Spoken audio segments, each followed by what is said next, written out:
চৈতালির গল্প কথায় আপনাদের সকলকে স্বাগতম। আজকেও নিয়ে এসেছি গোপাল ভাঁড়ের একটি মজার গল্প। গোপালের বিয়ে ঠিক হয়েছে, তাই গোপাল নতুন একটা পাঞ্জাবি করিয়ে এনেছে। কাল রাতে তার বিয়ে। এই পাঞ্জাবি পরে গোপাল বিরক্তি ভাবে তার মায়ের কাছে এসে বলল, দেখো মা, দর্জি বেটা আমার পাঞ্জাবিটা লম্বায় 2 ইঞ্চি বড় করে ফেলেছে। পরদিন সকালবেলায় গোপাল জিনিসপত্র কেনাকাটা করবার জন্য বেরিয়ে গেল।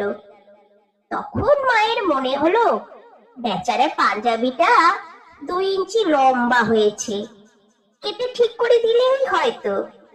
তিনি কাউকে কিছু না বলে উপরে উঠে গেলেন এবং ছেলের ঘরে বসে পাঞ্জাবিটা নিচ থেকে 2 ইঞ্চি কেটে বাদ দিয়ে তারপর আবার সেলাই করে দিয়ে সস্থানে রেখে দিয়ে চলে এলেন।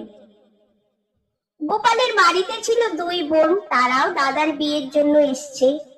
গত রাত্রিতে খাওয়ার সময় দাদার মন্তব্য তারাও শুনেছিল। ওই রকম বেমানান লম্বা পাঞ্জাবি পরে বিয়ে করতে গেলে দাদাকে দেখে সবাই হাসবে, এই জিনিস তাদের সবার অসহ্য মনে হলো। কিন্তু কেউ কাউকে নিজেদের মনের কথা খুলে বলল না। কিছু পরে বড় বোন আবার 2 ইঞ্চি কেটে বাদ দিয়ে সেলাই করে দিল।